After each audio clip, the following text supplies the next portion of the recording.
ঈদ মুবারক। ঈদ মুবারক। আজকে আয়ারল্যান্ডে ঈদ। দুঃখ ভারাক্রান্ত মনে জানাচ্ছি। আমি শুনছি আল্লাহ বলছেন ঈদের দিন রোজা রাখা হারাম, আর রোজার দিন ঈদ পালন করাও হারাম। আমরা আজকে ঈদ করলাম এইখানে, কিন্তু বাংলাদেশে আজকে রোজা থাকতেছেন আমাদের পরিবার, ফ্যামিলি, দেশের সমস্ত মানুষ। একসাথে ঈদ উদযাপন করা আমাদের উচিত আমার মনে হয়, কারণ আল্লাহ পবিত্র কোরআনে বলছেন আল্লাহ চন্দ্র এবং সূর্যকে স্থাপন করছেন সময় গণনা করার জন্য।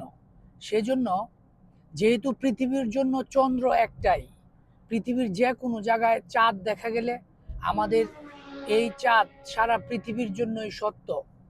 সেজন্য আমাদের উচিত ওই চাঁদের সাথে পৃথিবীর যে কোনো জায়গায় দেখা গেলেই এটা সকলে একসাথে উদযাপন করা উচিত। এইভাবেই মুসলিম বিশ্বের নিজেদের মাঝে ঐক্য বৃদ্ধি পাবে, আন্তরিকতা বৃদ্ধি পাবে। এটা আমার মনে হয় আমাদের দেশেও হওয়া উচিত।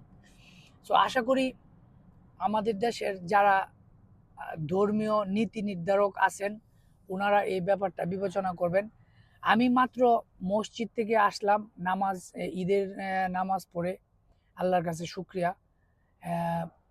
আমরা আল্লাহু আকবার, আল্লাহু আকবার, আল্লাহু আকবার, ওয়ালিল্লাহিল হামদ। আলহামদুলিল্লাহি নাহমাদুহু ওয়া নাশকুরুহু ওয়া নাতুবু ইলাইহি ওয়া নাস্তাগফিরুহু ইয়াজজি আলাল হামদি হামদান ওয়া ফাদলা ওয়া ইউকাফিউ আলাশ শুকরি জিয়াদাতান ওয়া বিররা ওয়া ইয়াদফা'ু বিল ইস্তিগফারি উকুবাতান ওয়া ইয়াগফিরু যানবা ওয়া আশহাদু আন লা ইলাহা ইল্লাল্লাহ। ৬-৭ বছর আগে একটা দুঃখজনক ঘটনা হঠাৎ মনে হইলো আমার। আয়ারল্যান্ডে আমি এক ফ্রেন্ডের বাসায় গেছি ঈদের দিন, আজকের মতো নামাজ পড়ে বাসায় গেছি। ওদের বাসায় দাওয়াত ছিল, ওরা শেয়ারিং বাসায় থাকে আর কি। তো আমার ফ্রেন্ডের বাসায় আমরা যখন খাওয়া দাওয়া করতেছি তখন দুইজন ওদের এই বাসার রুমমেট ওরা বের হয়ে আসছে পাশের রুমের থেকে। আয়সা বলতেছে, ভাই আপনারা কি রোজা না আজকে? আমরা আশ্চর্য হইলাম, বললাম ভাই আমরা তো নামাজ পড়ে ঈদের নামাজ পড়ে আসছি। ভাই আমরা তো রোজা। এই জিনিসটা আমার কাছে খুবই আশ্চর্য মনে হয়েছিল এবং আমি আজ পর্যন্ত ভুলতে পারি না ঘটনাটা। মানে একই জায়গায় একই বাসায় আমরা ঈদ করে আসছি, খাওয়া দাওয়ার আয়োজন করতেছে, শ্যামাই মাংস টাংসগুলি। আরেক ভাই উনারা রোজা। আপনি চিন্তা করেন ধর্মটার কি অবস্থা হয়েছে। আমাদের মনে হয় এটার একটা সংস্কার প্রয়োজন। যারা এটার নীতি নির্ধারক আছেন ওনাদের কাছে আবেদন।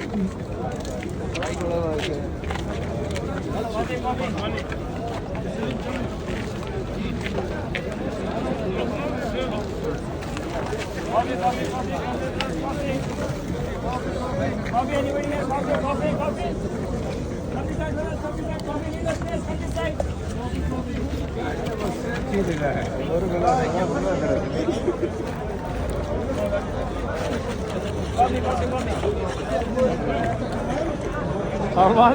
Bu arabay.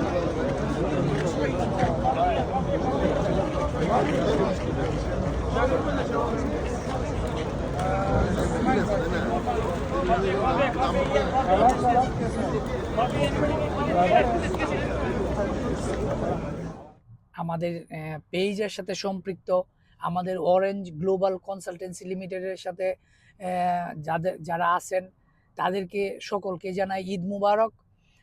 আর যারা আমাদের মাধ্যমে বিদেশে পড়াশোনা করা বা বিজনেস ভিসা, ইনভেস্টমেন্ট ভিসার জন্য অ্যাপ্লাই করবেন তাদেরকেও অগ্রিম ঈদ মুবারক জানাই। আর আমাদের সাথে থাকবেন, আমাদের পেজটা ফলো করে রাখবেন। আমাদের অফিস ওপেন হচ্ছে ঢাকায় ইস্ট গুলশান বাড্ডা লিংক রোডে ব্রাক ইউনিভার্সিটির সাথেই 8 তলায় আমাদের অরেঞ্জ গ্লোবাল কনসালটেন্সি লিমিটেড। আপনারা আমাদের অফিসে আসবেন। আপনারা যে যেখানে থাকুন, বিশ্বের যে প্রান্তে থাকুন, আপনাদের সকলের জন্য শুভকামনা। আল্লাহ আপনাদেরকে নিরাপদ রাখুন এবং পরিবার পরিজন সকলকে নিয়ে ভালো থাকার জন্য প্রার্থনা করি। আল্লাহ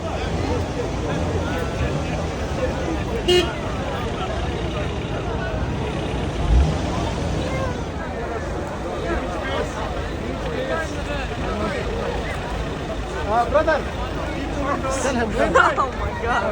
ঈদ মুবারক। ঈদ মুবারক। আমার মনে হয়েছে মাত্র আজকে মসজিদে আমাদের যিনি ইমাম উনি বলতেছিলেন মসজিদুল আকসা এই প্রথম শুরুর থেকে এই প্রথম গত 10 দিন যাবত এটা বন্ধ।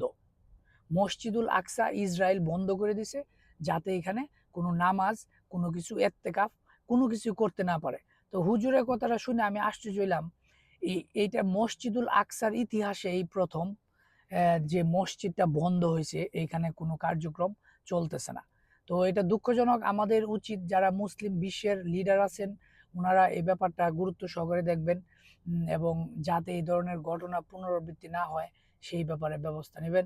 দোয়া করি ইরানের জনগণের জন্য, দোয়া করি প্যালেস্তাইন মানুষের জন্য, দোয়া করি যারা নির্যাতিত মুসলিম পিপুল আছেন সারা বিশ্বে, আল্লাহ ওনাদেরকে রক্ষা করুন।